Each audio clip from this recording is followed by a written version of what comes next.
Alright, what's up guys? My name is Zach, and today I am driving a 1990 Nissan 180SX.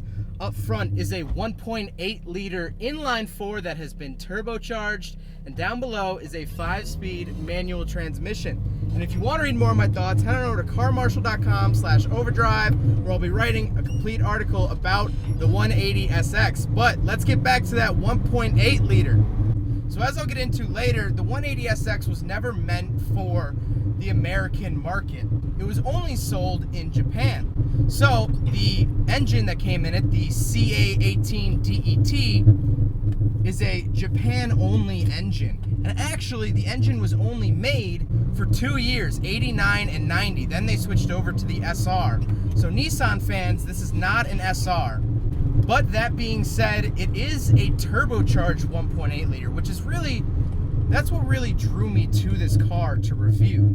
The American way and the American market, we're all about displacement, you know? There's the saying, there is no replacement for displacement. But that's very much not the Japanese way. They took the 240 that we got and they put a smaller engine into it. Well, really, they took the 180 and put a bigger engine into it for us.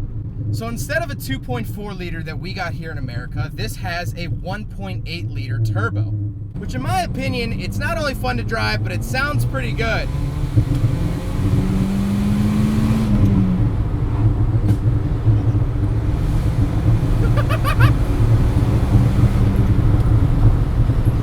Is that a chime? Is that a speed chime?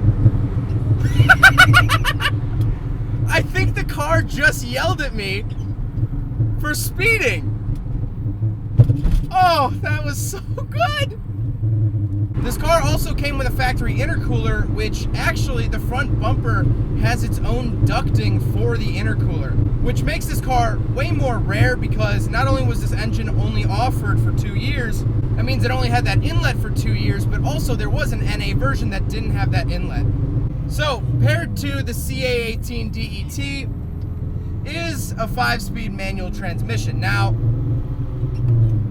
this specific car actually wasn't manual from the factory. It's been since manual swapped, but it is the proper transmission. It's not like a aftermarket T86 or whatever transmission. It's an actual correct CA transmission. And honestly, it feels great. Shifting on the left, I've actually slowly gotten more and more used to it. I used to be not so good, but I've gotten better. Dang it! I hit the wipers. They're still on. Dang it. I was doing so well. Wow, real easy to downshift too. Rev match. The only thing about it is that I feel like the dead pedal is pretty close to the clutch, which the clutch is in the factory position. It's nothing to do with the swap. It's just the dead pedal's real close to it, and I got big feet. And you know what they say about big feet. They hit the dead pedal sometimes. So let's talk about the interior of the 180. In front of me I have gauges. They're obviously in kilometers because this was a Japanese car and Japan measures in kilometers. Nothing crazy there. I have fuel, I have temperature. Down underneath that though, I actually have some interesting warning lights. Is that it has the little symbol and then just like a LED looking thing. I don't know if it's actually LED, but they look like LEDs underneath. So I think that's really cool, something interesting. Now next to the steering wheel, we got a bunch of different buttons. Obviously for our headlights, defrosters, there is, because it wasn't automatic, there actually is a button that says power and hold for the automatic transmission. Not really sure what that would do. I assume that would hold the gears, something like that. Then you have your hazards and your wiper buttons. There's a lot of buttons around here and I really like that. It's really sort of an 80s car thing, early 90s thing, which I think is really, really cool. To the right of me, I do have my window switches, which is interesting. The switch for the passenger side, which yes, this does have power windows, which is surprising. The switch for the passenger side is behind my switch. They're not next to each other. In the middle, I obviously have AC controls, which I think is really nice, but they do have an auto feature. This has auto climate control in 1990. So if you'll notice underneath the stereo, there's a little vent. there's actually a sensor behind there, and that's what collects the temperature within the vehicle, and then if it's too hot, it'll cool it down. If it's too cool, it'll warm it up. Then the radio has since been changed out, because if you don't know, when you buy a car from Japan, the stock radio, actually, they have different frequencies in Japan, so you can't actually get any of the American frequencies. Then, of course, you have your shifter, which props to Nico, the owner, because this thing looks super stock, which normally isn't a compliment, but in this case, it really, really is. I have a little cup holder, coin holder, cigarette lighter, and then the buttons for my power adjusting mirrors. This car also has power locking, which is, again, huge for 1990. Now, this car does have 4 seats. I'm not going to try the back seats. I know normally I do back seat reviews, but there's no hope for me. The other thing I really noticed about the interior is just the interior quality. The interior quality is way better than that of the USDM models. It's still, you know, an S chassis. It still handles like a friggin' dream. Now, the interesting thing about this is that this car was never sold here in America. I've been alluding to it a lot, but we never got this car here in America. Here, we got the Nissan 240SX, which came with a 2.4 liter non-turbo. We never got a turbo option. And by the way, that squeaking that you're hearing, if you might be hearing it, that's just the clutch pedal. It's just old. Do you hear that chiming? I hope you do.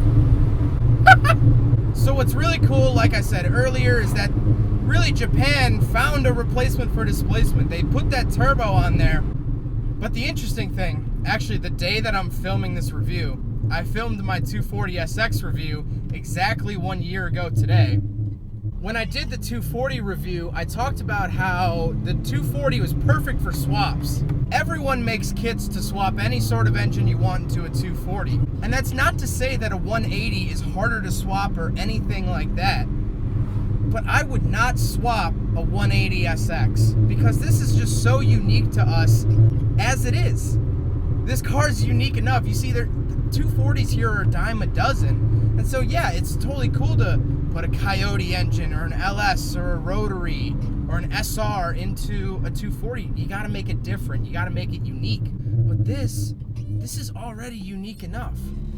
And what's really cool is that I get that same sensation that I got when I drove the Savannah RX-7, is the fact that this is how the 240, really the 180, let's just say S chassis. This is how the S chassis is supposed to be. This is how they designed it from the factory. They thought, okay, we're gonna make a 2-door sports car. Okay, good. What's it gonna be? Rear wheel drive. Okay. It's gonna be manual. We'll make some automatics, but it's gonna be manual. All right, what engine are we gonna use? All right, let's put a 1.8 liter into it. Put a turbo onto it. Okay, good. Ah, shoot. We gotta sell cars to those stupid Americans. They love displacement. Let's put a bigger engine in there. Then we don't have to give them our sweet turbo technology. They're still happy because they get larger displacement. And everything is right in the world. And that's what essentially I assume happened at Nissan in the late 80s. And so now I have been fortunate enough in my life and on this YouTube channel to have driven a bunch of JDM sports cars. And really what's kind of swirling around in my head right now is the R32 Skyline GTS T I reviewed and the Savannah RX-7. They're both right-hand drive, stick shift, turbocharged, 2 liters or under, 2-door. That's really, they kind of all share a similar recipe. Not the same, don't get that twisted. Similar recipes. And I think the 180 fits in well. I think it's probably the most underpowered of the group, but that's not to say that it's underpowered. This car is so much fun to drive. You get those turbo noises. Right now I'm just kind of inching it up 3,000 RPM and I'm getting that little whistle going on. I love that.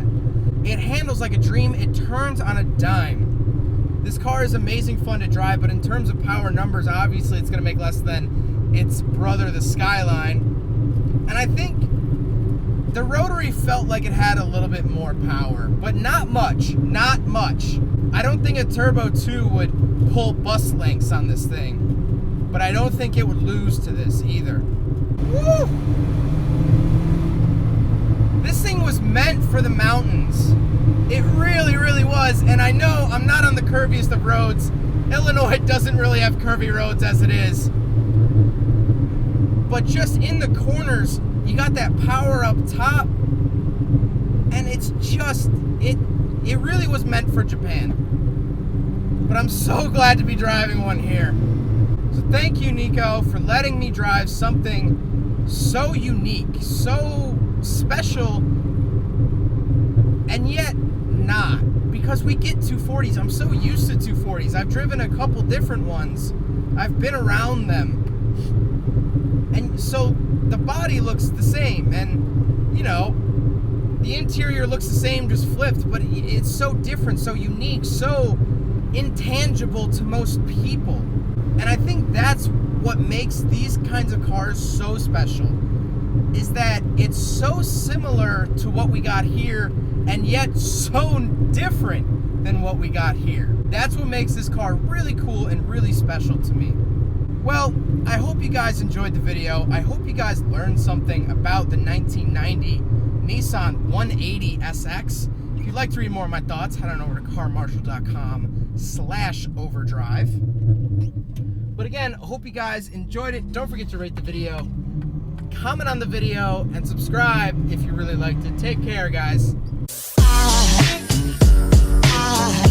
There goes a sight from my soul.